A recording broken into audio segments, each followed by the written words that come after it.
Hello friends, आपका बहुत बहुत स्वागत है। आप लोग कैसे हैं? आशा है आप लोग बहुत ही अच्छे होंगे। तो चलिए फ्रेंड्स, और यहाँ एनसीईआरटी भारतीय इतिहास देख सकते हैं। यह बुक है आपका। इस बुक से जो है आज हम लोग मॉडर्न हिस्ट्री में जो है अध्याय 24 देखने वाले हैं।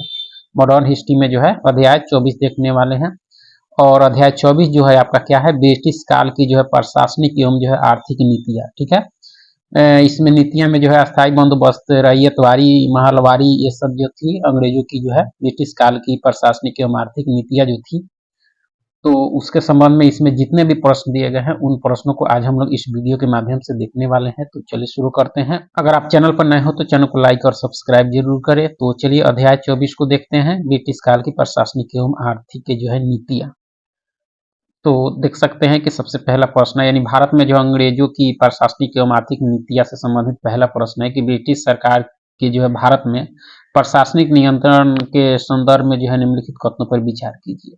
ब्रिटिश सरकार के जो है भारत में प्रशासनिक नियंत्रण के संदर्भ में जो है निम्नलिखित कथनों पर विचार कीजिए और उपयुक्त में से कितने कथन आपके सही हैं। उपयुक्त में से आपके कितने कथन आपके सही है। तो देखा जाए तो उपयुक्त में से जो है पहला कहता है कि 1833 ईस्वी के चार्टर एक्ट ने जो है भारत के ब्रिटिश प्रदेशों के सैनिक और जो है असैनिक प्रशासन के जो है सभी अधिकार गवर्नर जनरल और उसकी जो है परिषद को सौंप दिए। यह कथन आपका सही है। ठीक है। 1813 ईस्वी में जो है भारत के साथ अकेले ही व्यापार करने का जो है कंपनी का विशेषाधिकार समाप्त हो गया। ये भी कथन आपका सही है। पिट्स इंडिया एक्ट द्वारा जो है कंपनी के व्यापारिक और राजनीतिक कार्यों को जो है अलग कर दिया गया। तो देखा जाए तो उपयुक्त में से जो है तीनों कथन आपका सही है। ब्रिटिश सरकार के भारत में जो प्रशासनिक नियंत्रण के संदर्भ में आपका। ठीक है। देख सकते हैं कि ब्रिटिश सरकार द्वारा जो है प्रशासनिक नियंत्रण के संदर्भ में जो सभी कथन सही है। 1833 के चार्टर जो है द्वारा जो है गवर्नर जनरल तथा उसकी जो है परिषद को सैन्य तथा जो है असैन्य प्रशासन के सभी अधिकार दे दिए गए। इस चार्टर एक्ट के द्वारा जो है भारत के प्रशासन का जो है केंद्रीकरण तथा बंगाल के गवर्नर जनरल को जो है भारत का गवर्नर जनरल नियुक्त किया गया। ठीक है। गवर्नर जनरल की परिषद में एक जो है विधि सदस्य को शामिल किया गया 1833 के चार्टर एक्ट के द्वारा आपका। उसके बाद है कि 1833 के ईस्वी के चार्टर एक्ट ने जो है कंपनी के एकाधिकार को समाप्त कर दिया। इस एक्ट ने जो है भारतीय व्यापार को सभी अंग्रेजों के लिए खोल दिया, किंतु चाय और जो है चीन के साथ व्यापार पर जो है कंपनी के एकाधिकार जो है बना रहा आपका। ठीक है। 1833 के तहत। उसके बाद 1784 ईस्वी में जो है पारित पिट्स इंडिया एक्ट में जो है कंपनी के व्यापारिक और राजनीतिक कार्यों को जो है अलग कर दिया गया। व्यापारिक कार्य प्रणाली को जो है कंपनी के निदेशक के हाथ में जो है यथावत रखते हुए राजनीतिक क्रियाकलापों के लिए जो बोर्ड ऑफ कंट्रोल्स 6 सदस्यीय की स्थापना की गई। तो इस तरह से देखा जाए तो तीनों कथन आपका इसमें सही है। ठीक है। आगे है कि निम्न कथनों पर विचार कीजिए और उपयुक्त में से कौन से कथन आपके सही हैं। कौन से कथन आपके सही हैं? तो युद्धों और जो है उपनिवेशवाद के द्वारा जो है ब्रिटेन ने अनेक विदेशी व्यापारों पर जो अधिकार कर लिया। यह कथन आपका सही है। निर्यात बाजारों के कारण जो है ब्रिटेन के निर्यातक उद्योगों का जो है उत्पादन तेजी से घट गया। यह कथन आपका सही नहीं है। तो देखा जाए तो सिर्फ पहला कथन ही आपका सही है। ठीक है। देख सकते हैं कि दूसरा कथन सही नहीं, क्योंकि निर्यात बाजारों में जो है उत्तरोत्तर वृद्धि के कारण जो है ब्रिटेन के निर्यातक उद्योगों का जो है उत्पादन तेजी से बढ़ गया आपका। ठीक है। इसमें कह रहा है कि आपका तेजी से घट गया, इसलिए दूसरा कथन सही आपका नहीं है। ठीक है।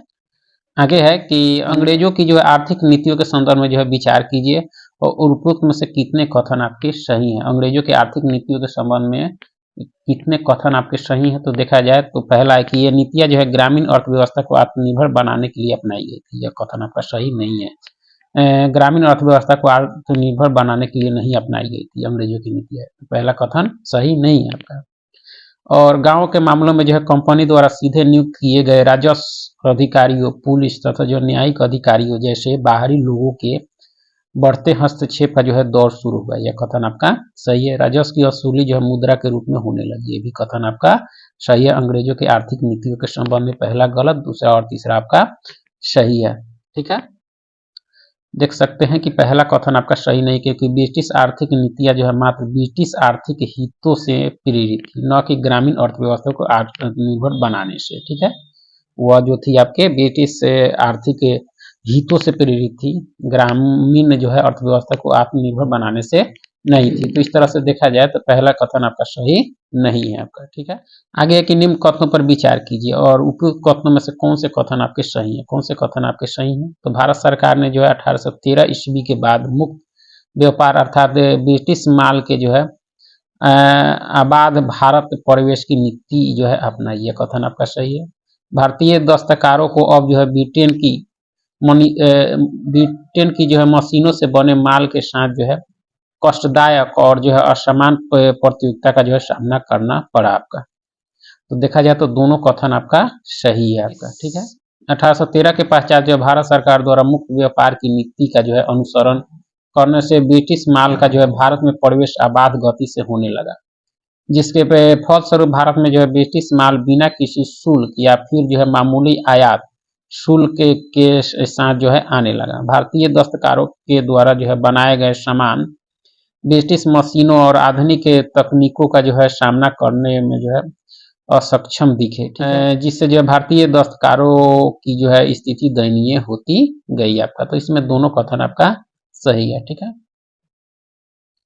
आगे है कि कथन ए और कारण आर। कथन ए कहता है कि 1813 ईस्वी के बाद जो है ईस्ट इंडिया कंपनी की व्यापारिक नीति का जो है निर्धारण ब्रिटिश उद्योग की आवश्यकताओं के अनुसार होने लगा, यह कथन आपका सही है। कारण कहता है कि इसका मुख्य उद्देश्य भारत को जो है ब्रिटिश कारखानों के माल का जो है उपभोक्ता तथा कच्चे माल का निर्यातक जो है बनाना था आपका। तो ये दोनों कथन आपका सही है, यानी कथन भी सही है और कारण भी सही है, और आपका कारण जो है एक ही सही व्याख्या भी करता है आपका। ठीक है, आगे आयात और संचार के साधनों का विकास। ठीक है, देख सकते हैं कथन ए कहता है कि 19वीं सदी के मध्य तक जो है भारत में यातायात के साधन जो है बहुत पिछड़े हुए थे, यह कथन क्या है, सही है आपका। और कारण कहता है कि यातायात जो है बैलगाड़ी और जो है तांगों तक सीमित है, ये दोनों कथन आपका सही है 19वीं सदी के मध्य तक आपका। तो इसमें देखा जाए तो दोनों कथन सही है, आर जो है एक ही सही व्याख्या भी करता है आपका। देख सकते हैं कि 19वीं सदी के मध्य तक जो है भारत में यातायात के साधनों का जो है विकास नहीं हुआ था। इस सदी तक जो है भारत इस मामले में जो है अत्यंत पिछड़ा हुआ था, क्योंकि कच्ची सड़कें बहुतायत में थी आपकी। ठीक है, 19वीं सदी के मध्य तक भारत में जो है यातायात हेतु बैलगाड़ी और तांगों का जो है प्रयोग होता था। ब्रिटिश शासकों ने जो अपने तैयार माल को भारत के विभिन्न क्षेत्रों में पहुंचाने तथा भारत से जो है ब्रिटिश उद्योगों के लिए जो है सस्ते कच्चे माल के परिवहन हेतु जो है नदियों में स्टीमर चलवाए तथा सड़कों में जो है यथासंभव सुधार किए। इसी दौरान जो है ग्रैंड ट्रंक रोड का निर्माण जो है 1839 में जो है आरंभ हुआ, 1839 में आरंभ हुआ और 1850 के दशक में जो है पूर्ण हुआ आपका। ठीक है, आगे है कि निम्न कथनों पर विचार कीजिए। निम्न कथनों पर विचार कीजिए, उपयुक्त में से कौन से कथन आपके सही नहीं है, कौन से कथन आपके सही नहीं है। तो भारत में रेल लाइन बिछाने का पहला सुझाव जो 1834 ईस्वी में कलकत्ता में आया था। पहला सुझाव 1834 ईस्वी में जो है कलकत्ता में आया था, यह कथन आपका सही नहीं है। ठीक है, भारत में भाप से चलने वाली रेलों का जो है प्रथम प्रस्ताव 1835 ईस्वी में मद्रास में रखा गया था, यह भी कथन आपका सही नहीं है। बम्बई और थाने के मध्य जो है पहली रेल लाइन जो है यातायात के लिए जो 1853 में खोल दी गई, यह कथन आपका सही है। तो देख सकते हैं पहला और दूसरा क्यों सही नहीं है। तो दिए गए कथनों में जो है पहला और दूसरा सही नहीं, क्योंकि भारत में जो रेल लाइन बिछाने का प्रथम सुझाव जो 1834 ईस्वी में नहीं बल्कि 1831 ईस्वी में जो है मद्रास में आया था। ठीक है, यानी आया था 1834 नहीं 1831, कलकत्ता में नहीं मद्रास में आया था, तो इसलिए पहला गलत।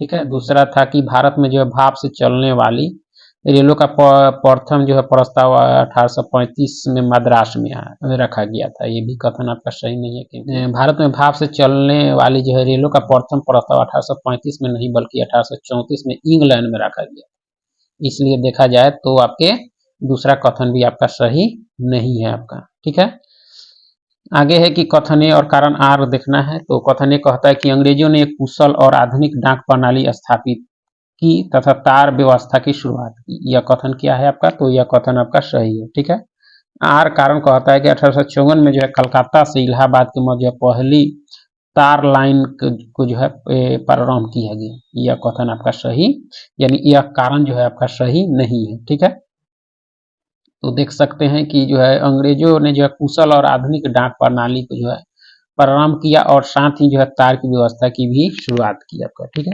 अंग्रेज अधिकारी लॉर्ड डलहौजी ने जो है 1853 ईस्वी में कलकत्ता से आगरा के मध्य पहली जो है तार लाइन को जो है प्रारंभ किया, न कि 1854 कलकत्ता से इलाहाबाद। तो इस तरह से देखा जाए तो दूसरा कथन यानी कारण जो है आपका सही नहीं है। ठीक है, आगे है कि निम्न कथनों पर विचार कीजिए और उपयुक्त में से कौन से कथन आपके सही नहीं है। कौन से आपके सही नहीं है, तो देखा जाए तो पहला कथन कहता है कि वास्तव में जो है 1813 ईस्वी में जो है प्रशासन और न्याय व्यवस्था में जितने भी जो है महत्वपूर्ण परिवर्तन हुए उनका लक्ष्य जो है माल गुजारी का जो है संग्रह बढ़ाना था। यह कथन क्या है आपका, तो सही है। दूसरा है कि कंपनी के व्यापार और मुनाफों के लिए जो है तथा प्रशासनिक खर्च के लिए जो है धन जुटाने का भार जो है मुख्यतः जमींदारों पर था। यह कथन आपका सही, दूसरा कथन आपका सही नहीं है। ठीक है, सही नहीं है क्योंकि कंपनी के व्यापार और मुनाफों के लिए तथा जो है प्रशासनिक खर्च के लिए जो है धन की व्यवस्था करने की जिम्मेदारी जो थी जमींदारों पर नहीं बल्कि किसानों और रैयतों पर थी आपकी। ठीक है, इसमें कह रहा है जमींदारों पर, तो इस तरह से दूसरा कथन आपका सही नहीं है। ठीक है, उसके बाद अस्थाई बंदोबस्त है। अस्थाई बंदोबस्त से संबंधित प्रश्न दिया गया है कि अस्थाई बंदोबस्त के संदर्भ में जो निम्नलिखित कथनों पर विचार कीजिए और उपयुक्त कथन में से कौन से कथन आपके सही हैं। कौन से कथन आपके सही हैं, तो देखा जाए तो मुगल काल के जो है जागीरदारों की स्थिति इस व्यवस्था में जो है जमींदार से बहुत बेहतर थी। यह कथन आपका सही नहीं है। ठीक है, इस व्यवस्था के कारण जो है खेतीहर मजदूरों की संख्या बढ़ गई, यह सही है आपका। इस व्यवस्था से जो है सरकार की अपेक्षा जमींदारों को जो है अधिक लाभ हुआ, ये भी सही है आपका। इस व्यवस्था ने जो है जमींदारों के एक जो है नए वर्ग को जन्म दिया जो अंग्रेजों के जो है प्रति वफादार था। ये कथन आपका सही है। तो पहला कथन सही नहीं है कि मुगल काल के जगीरदारों की स्थिति जो है इस व्यवस्था में जमींदार से बहुत बेहतर थी। यह कथन आपका सही नहीं है। देख सकते हैं अस्थाई बंदोबस्त ने जो है जमींदारों को उन किसानों की जमीन जब्त करने का जो है अधिकार दे दिया जो लगान नहीं जमा कर पा रहे। फसलों की जो है सीमित उत्पादन से अक्सर ऐसी परिस्थितियां बन गई थी जिस कारण जो है किसानों को जो है अपनी जमीन से जो है बेदखल होना पड़ा था। इसलिए किसान खेतीहर मजदूरों में जो है परिवर्तित हो गए, जिससे जो है खेतीहर मजदूरों की संख्या बढ़ गई आपकी। अस्थाई बंदोबस्त से सरकार की अपेक्षा जो है जमींदारों को जो है अधिक लाभ हुआ। खेती के लिए जो है नई भूमि प्राप्त हुई जो जमींदारों ने भी जो है लगान बढ़ा दिया, किंतु उन्हें जो है सरकार को जो रकम देनी पड़ती थी वह जो है पूर्ववत ही रही आपका। ठीक है, इस नई भू व्यवस्था से जो है कंपनी को नियमित आय होने लगी जिसने जो है जमींदारों के एक नए वर्ग को जन्म दिया जो अंग्रेजों के प्रति वफादार था आपका। ठीक है, पहला कथन आपका सही नहीं है क्योंकि इस व्यवस्था में जो है उत्पन्न नए जमींदार वर्ग की जो है स्थिति मुगल काल के जो है जागीरदारों से बेहतर थी आपकी। ठीक है, न कि जागीरदारों की स्थिति जमींदारों से जो है बेहतर थी। इसलिए पहला कथन आपका सही नहीं है कि मुगल काल के जागीरदारों की स्थिति जो है इस व्यवस्था में जमींदारों से बहुत बेहतर थी। बेहतर नहीं थी, बहुत खराब थी आपकी। ठीक है, आगे कि अस्थाई बंदोबस्त व्यवस्था के संदर्भ में जो निम्न कथनों पर विचार कीजिए और कौन से कथन आपके सही हैं। कौन से कथन सही हैं कि इस बंदोबस्त की जो है शर्तों के अनुसार राजाओं और जो है तालुकेदारों को जो है जमींदार के रूप में जो है मान्यता दी गई। यह सही है आपका। जमींदारों को जो है किसानों से लगान वसूलने और कंपनी को जो है राजस्व चुकाने का अधिकार सौंपा गया। यह कथन आपका सही है। ठीक है, पहला दूसरा कथन आपका सही है। तीसरा है किसानों की ओर से जो चुकाई जाने वाली राशि को जो प्रति वर्ष निर्धारित किया जाता था। यह कथन आपका सही नहीं है, प्रति वर्ष निर्धारित नहीं किया जाता था। देख सकते हैं कथन 3 सही नहीं क्योंकि किसानों की ओर से चुकाई जाने वाली राशि को जो है अस्थायी रूप से निश्चित कर दिया गया था। यह प्रत्येक वर्ष नहीं बदलती थी। इस राशि को जो अस्थायी करने का अर्थ यह था कि किसानों से जो है अंग्रेजों को नियमित रूप से राजस्व मिलता रहेगा और जमींदारों को जो है जमीन में सुधार के लिए जो खर्च करने का प्रोत्साहन मिलेगा आपका। तो इस तरह से देखा जाए तो तीसरा कथन आपका सही नहीं है कि जो है प्रतिवर्ष निर्धारित किया गया या निर्धारित नहीं किया गया आपका। आगे है कि इस्तेमरारी बंदोबस्त के संदर्भ में जो है विचार कीजिए और उपयुक्त में से कौन से कथन आपके सही हैं। तो देखा जाए तो अंग्रेजों का मानना था कि इस व्यवस्था से जो है एक ऐसा वर्ग उत्पन्न होगा जिसके पास जो है कृषि में जो है निवेश करने के लिए पूंजी और उद्यम दोनों होंगे। आपका यह कथन सही है। इस व्यवस्था का उद्देश्य जो है राजस्व मांगों की दर को जो है अस्थायी करना था। ये भी कथन सही है। जब यह व्यवस्था लागू की गई उस समय बंगाल की जो है ग्रामीण अर्थव्यवस्था संकट के दौर से गुजर रही थी। ये भी कथन सही है। सूर्यास्त का नियम इस्तेमरारी बंदोबस्त से संबंधित है। तो ये सारे कथन आपके सही हैं। ठीक है, देख सकते हैं कि सारे कथन सही है। 1770 के दशक में बंगाल में जो है कृषक अर्थव्यवस्था निरंतर जो है अकाल तथा घटती पैदावार से जो है प्रतिकूल रूप से प्रभावित हुए। अतः अंग्रेजों ने इस बंदोबस्त को लागू किया जिसका उद्देश्य जो है राजस्व आय को तो सुनिश्चित करना था तथा जो है साथ ही एक ऐसे वर्ग को उत्पन्न करना था जो राजस्व आय के अतिरिक्त जो है अर्जित लाभ तो कृषि में निवेश कर सके। कौन सी व्यवस्था थी आपकी? तो इस्तेमरारी बंदोबस्त आपका। ठीक है। 1793 ईस्वी में इस व्यवस्था को जो लागू करने का उद्देश्य जो है कम उत्पादन और अकाल आदि जो है अप्रत्याशित परिस्थितियों के बावजूद भी जो है कंपनी की आय को जो है सुनिश्चित करना था। जब यह व्यवस्था लागू की गई उस समय जो है बंगाल की ग्रामीण अर्थव्यवस्था जो है संकट के दौर से गुजर रही थी। सूर्यास्त के नियम का संबंध जो है इस्तेमरारी बंदोबस्त से था। इस नियम के अनुसार जो है यदि निश्चित तारीख को जो है सूर्यास्त होने तक जो है जमींदार राजस्व का भुगतान नहीं करता था तो वो जो है उसकी जमींदारी जो है नीलाम कर दी जाती थी। वही था आपके सूर्यास्त के नियम। ठीक है। ज्ञातव्य है कि अस्थायी तथा जो है इस्तेमरारी बंदोबस्त की शुरुआत जो है 1793 में जो है लॉर्ड कॉर्नवालिस द्वारा की गई थी। बाद में इसे जो है ओडिशा, मद्रास और उत्तरी जिलों तथा जो है बनारस में भी लागू कर दिया गया आपका। ठीक है। आगे के अस्थायी बंदोबस्त के कारण जो है कौन सी समस्या उत्पन्न हुई? कौन सी? तो कंपनी ने जो राजस्व तय किया वह इतना अधिक था कि उसको चुकाने में जो है जमींदारों को बहुत परेशानी हो रही थी। यह थी आपकी। जो जमींदार राजस्व चुकाने में असमर्थ हो जाता उसकी जमींदारी जो है छीन ली जाती। ये भी सही आपका। इस व्यवस्था से जो है जमींदारों की स्थिति में जो है सुधार आया किंतु कंपनी को जो है कोई लाभ नहीं हुआ। तो देखा जाए तो सारे कथन आपके सही हैं। अस्थायी बंदोबस्त के कारण जो समस्या उत्पन्न हुई इसमें सारी समस्याएं उत्पन्न हुई आपकी।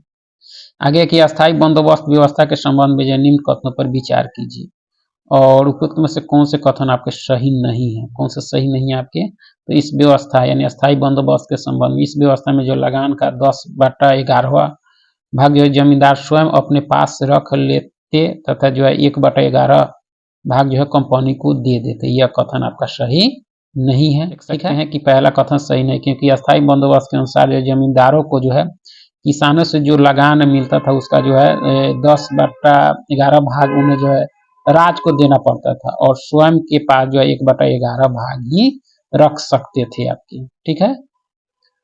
और जबकि इसमें उल्टा कह रहा है। यह जो है आपको जमींदार या कंपनी को देते थे और यह आपके स्वयं रख लेते थे। इस तरह से पहला कथन सही नहीं है। यह व्यवस्था जो है बनारस, उत्तर प्रदेश, उड़ीसा तथा उत्तरी कर्नाटक के में भी जो है लागू की गई थी। यह कथन आपका सही है। तो दूसरा आपका कथन सही है। आगे कि निम्नलिखित में से कौन जो है ब्रिटिश शासन के दौरान जो है भारत में रैयतवारी बंदोबस्त को जो है प्रारंभ किए जाने से संबंध था आपका? कौन था आपका? तो देखा जाए तो अलेक्जेंडर रीड थे और आपके टॉमस मुनरो। ठीक है। यानी ऑप्शन सी इसके सही उत्तर होंगे। यानी देख सकते हैं रैयतवारी बंदोबस्त को जो है प्रारंभ करने में अलेक्जेंडर रीड तथा जो टॉमस मुनरो को जो है मुनरो का योगदान रहा। यह बंदोबस्त जो है 1792 ईस्वी में जो है प्रारंभ किया गया। यह जो है बंदोबस्त तमिलनाडु के जो है बारामहल क्षेत्र में लागू किया गया। इसके तहत जो है कंपनी तथा किसानों के बीच जो है सीधा समझौता था। इस व्यवस्था के तहत जो खेत की उपज का जो है अनुमान कर उसका जो आधा राजस्व के रूप में जमा करना पड़ता था। इसमें जो है भूमि का मालिकाना हक जो है किसानों के पास था। ब्रिटिश भारत के जो है 51% क्षेत्र में यह जो है व्यवस्था लागू की गई आपकी। ठीक है। तो रैयतवारी बंदोबस्त को प्रारंभ किया अलेक्जेंडर रीड और टॉमस मुनरो ने आपके 1792 में। आगे के निम्न कथनों पर विचार कीजिए और उपयुक्त में से कौन से कथन आपके सही हैं। कौन सही है? तो ब्रिटिश नियंत्रण वाले दक्षिण भारतीय क्षेत्रों में जो अस्थायी बंदोबस्त के स्थान पर एक नई व्यवस्था जो है रैयतवाड़ी का जन्म हुआ। दक्षिण में भारतीय क्षेत्रों में अस्थायी बंदोबस्त की जगह पर रैयतवाड़ी का जन्म हुआ। यह कथन आपका सही है। इस व्यवस्था से सीधे जो है रैयतों यानी किसानों से जो है लगान वसूली तय की गई। तो ये भी कथन आपका सही है। ठीक है। आगे की रैयतवाड़ी बंदोबस्त के संदर्भ में निम्नलिखित कथनों पर विचार कीजिए और कितने कथन आपके सही हैं। तो कितने कथन है? किसानों द्वारा लगान सीधे जो है सरकार को दिया जाता था रैयतवाड़ी बंदोबस्त में, यह कथन सही है। सरकार रैयत को जो है पट्टे देती थी, ये भी सही है। कर लगाने के पूर्व जो है भूमि का सर्वेक्षण और मूल्य जो है निर्धारण किया जाता था, ये भी कथन आपका सही है। रैयतवाड़ी बंदोबस्त के संदर्भ में आपका जो दक्षिण जो है भारत के क्षेत्रों में लागू हुआ था। उसके बाद आया महलवारी व्यवस्था। महलवारी व्यवस्था के संदर्भ में निम्न कथनों पर विचार कीजिए और इसमें जो है देखा जाए कि कौन से कथन आपके सही कथनों पर विचार कीजिए और देखना है कि इसमें कौन से कथन आपके सही नहीं है। तो कौन से कथन आपके सही नहीं है? तो देखा जाए तो पहला है कि इस व्यवस्था का जन्मदाता जो है हॉल्ट मैकेंजी को माना जाता है, यह कथन आपका सही है। ठीक है। और इसमें सही नहीं देखना है। दूसरा है कि यह व्यवस्था जो है बंगाल प्रेसिडेंसी के उत्तर पश्चिमी प्रांतों के लिए जो है तैयार की गई थी, यह कथन आपका सही है। तो पहला और दूसरा कथन दोनों आपका। तीसरा है कि इस व्यवस्था को जो है 1820 में लागू किया गया था, यह कथन आपका सही नहीं है क्योंकि इसको 1822 में लागू किया गया। इस व्यवस्था में राजस्व की अस्थायी रूप से जो है तय कर दिया जाता था, अस्थायी रूप से तय कर दिया जाता था, यह कथन आपका सही नहीं क्योंकि अस्थायी रूप से तय नहीं किया गया। तो देखा जाए तो तीसरा और चौथा कथन आपका सही नहीं है इसके संबंध में। तो महलवारी व्यवस्था के संदर्भ में आगे कि निम्न में से जो है किसने बंगाल में जो है महलवारी बंदोबस्त प्रणाली की जो है शुरुआत की? हॉल्ट मैकेंजी ने की थी। किसने? हॉल्ट मैकेंजी ने की थी आपका। ठीक है। महलवारी बंदोबस्त प्रणाली की शुरुआत जो ब्रिटिश औपनिवेशिक प्रशासक जो है हॉल्ट मैकेंजी ने की थी। यह व्यवस्था जो बंगाल प्रेसिडेंसी के जो है आगरा एवं पंजाब के जो है क्षेत्रों में लागू की गई। तो इस व्यवस्था में जो है महाल या एक गांव के जो है जमींदारों का जो है प्रधानों से जो है बंदोबस्त किया गया, जिसमें जो है गांव के प्रमुख किसानों को जो है भूमि से जो है बेदखल करने का अधिकार था। महलवारी व्यवस्था के अंतर्गत जो है लगान का निर्धारण महाल या संपूर्ण गांव की जो है उपज के आधार पर किया जाता था आपका। ठीक है। आगे कि ब्रिटिश राजस्व दस्तावेजों में जो है महाल क्या था महाल? तो गांव या गांवों का समूह था आपका। ब्रिटिश राजस्व दस्तावेजों में जो महाल से तात्पर्य गांव या गांवों के जो है समूह से था। हॉल्ट मैकेंजी के जो है महलवारी बंदोबस्त का मुख्य आकर्षण महाल से जो है वसूल होने वाला राजस्व था। इस व्यवस्था को जो है महालों में लागू करने से पूर्व जो है मैकेंजी ने सभी गांवों का जो है दौरा कलेक्टरों के माध्यम से कराया और जमीन की जो है जांच की तथा जो है खेतों को जो है मापा गया आपका। ठीक है। तो क्या था? गांव या गांवों का समूह, महाल आपका। इसके अंदर कृषि व्यापार और वाणिज्य आपका। ठीक है। कृषि व्यापार और वाणिज्य देख सकते हैं अंग्रेजों द्वारा देश के जो है विभिन्न भागों में जो है किसी न किसी फसल के उत्पादन के लिए जो किसानों को मजबूर किया जाता था। अतः विभिन्न प्रांत और उत्पादन के आधार पर सूची 1 को सूची 2 के साथ मिलाना है। सूची 1 उत्पादक और आपके संबंधित क्षेत्र यानी पर्सन जो है किस क्षेत्र में उत्पादित किए जाते थे आपके, तो पर्सन आपके देखा जाए तो पर्सन आपके बंगाल। ठीक है। उसके बाद में चाय आपके असम, गन्ना आपके संयुक्त प्रांत, गेहूं आपके पंजाब। तो इस तरह से ऑप्शन सी के अनुसार इसका मिलान। आगे कि निम्न में से कौन सा कथन सही नहीं है? कौन सा कथन आपका सही नहीं है? तो 18वीं सदी के जो आखिरी दशक से ही बंगाल में जो है नील की खेती बंद होने लगी थी, यह कथन आपका सही नहीं है आपका। ठीक है। यह सही नहीं क्योंकि 18वीं सदी के आखिरी दशक से ही जो है बंगाल में जो नील की खेती बंद होने के स्थान पर जो है तेजी से फैलने लगी थी। ठीक है। या बंद नहीं हुई, तेजी से फैलने लगी। तो इस तरह से पहला कथन आपका सही नहीं है। दूसरा, नील की खेती की मुख्य 2 विधियां थी, नीज और रयोती आपका, यह कथन आपका सही है। रैयती व्यवस्था के अंतर्गत बगान मालिक रैयतों के साथ जो है एक अनुबंध पट्टा करते थे, यह सही है आपका। बगान मालिकों से जो अनुबंध करने वाले रैयतों को जो अपनी जमीन के कम से कम 25% भाग पर नील की खेती करनी होती थी, यह कथन आपका सही है। तो दूसरा, तीसरा, चौथा कथन सही है, पहला सही आपका नहीं है।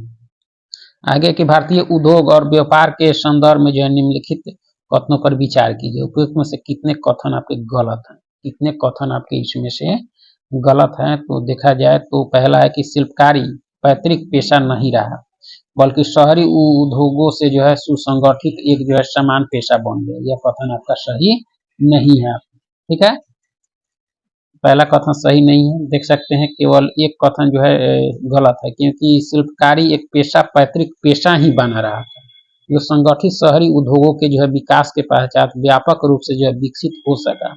शिल्पकार एक विशेष जो है उपजाति के होते थे। प्राचीन काल में ये जो है शिल्पकार श्रेणियों में जो संगठित होते थे। ठीक है, तो इस तरह से पहला कथन आपका सही नहीं है। दूसरा है कि शिल्पकारों को जो है राजाओं और सामंतों का जो है निरंतर संरक्षण मिलता था। यह सही है। शहरों में बसे हुए शिल्पकार जो है उपयोगी वस्तुओं के अलावा जो है विकास की भी वस्तुएं बनाते थे। यह सही है आपका। 17वीं और 18वीं सदी में जो है जहाज निर्माण के क्षेत्र में जो है गोवा, सूरत और जो है सतगांव प्रमुख केंद्र थे। तो यह कथन आपका सही है, पहला कथन आपका सही नहीं है आपका। ठीक है, आगे के निम्न कथनों पर विचार कीजिए और विचार करके देखना है कि इसमें जो कौन से कथन आपके सही हैं, कौन से कथन आपके सही हैं। तो देखा जाए तो पहला है कि ब्रिटिश काल में जो है वाराणसी, लखनऊ तथा आगरा आदि जो है सूती वस्त्र उत्पादन के महत्वपूर्ण केंद्र थे। सही है आपका। 17वीं और 18वीं सदी में जो है गोवा, सूरत और मछलीपट्टनम आदि जो है जहाज निर्माण के प्रमुख केंद्र। तो इसमें देखा जाए तो दोनों कथन आपका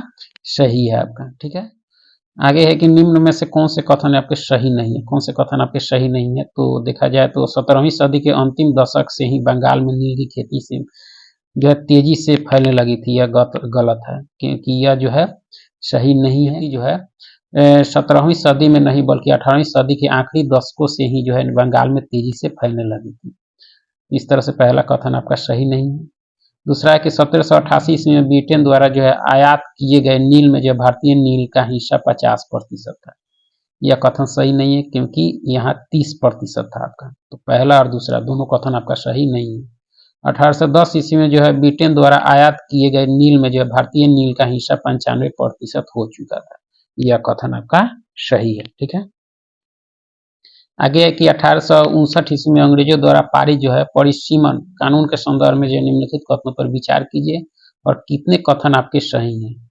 तो ऋणदाता और रैयत के बीच जो है हस्ताक्षरित ऋण पत्र को केवल जो है 3 वर्षों की मान्यता प्रदान की गई है। सही है आपका। इसका उद्देश्य जो है बहुत समय तक ब्याज को जो संचित होने से रोकना था। यह भी सही है आपका। ऋणदाताओं द्वारा जो है रैयतों के शोषण की जो है शिकायतों के संदर्भ में जो परिसीमन कानून लाया गया। ये तीनों कथन आपका सही है। 1859 ईस्वी में अंग्रेजों द्वारा पारित परिसीमन कानून के संदर्भ में आपका। ठीक है, आगे के ब्रिटिश काल में जो है झूम खेती के संदर्भ में निम्न कथनों पर जो है विचार कीजिए और कौन से कथन आपके सही हैं। तो देखा जाए तो झूम खेती को जो है घुमंतु खेती कहा जाता है।